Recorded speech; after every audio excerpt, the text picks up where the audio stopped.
How do whispers shape restoration?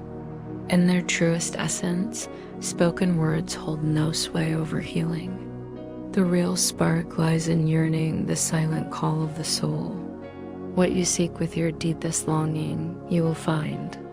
This isn't about the phrases you string together, but the pulse beneath them.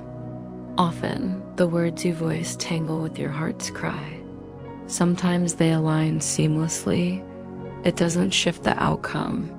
The divine doesn't decipher syllables. Those are just threads, spun by fragmented minds to stitch themselves into isolation.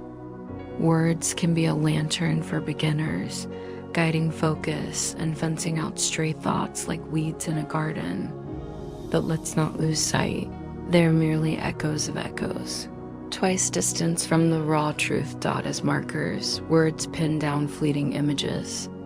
Even the loftiest ones conjure something solid, a chair, a storm, a face.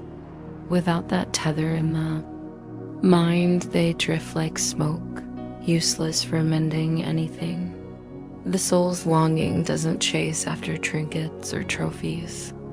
It hungers for a shift, a feeling. Those tangible things we name are just vessels chosen by the seeker to ferry the experience they crave. Words become placeholders for those vessels, but it's the unseen currents of hope they carry that matter.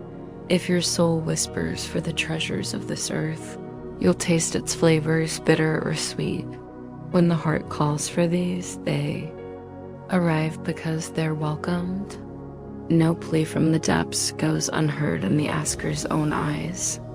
Ask for a mirage, chase what's never been, or let illusions bloom in your chest, and they'll take root as yours. Your choice shapes what flows to you. Here lies the fork between shadow and radiance. The slumbering child of the divine wields this quiet might, and it's all they need. Their chatter fades to static. Only the divine song carries weight, a melody beyond mortal markers. The sacred wind alone grasps its meaning, and that's plenty. Should a mentor of the divine then shun words entirely? Far from it. Many still need those bridges of sound, too distant yet to catch the silence's hum. But these mentors must reforge how they wield language.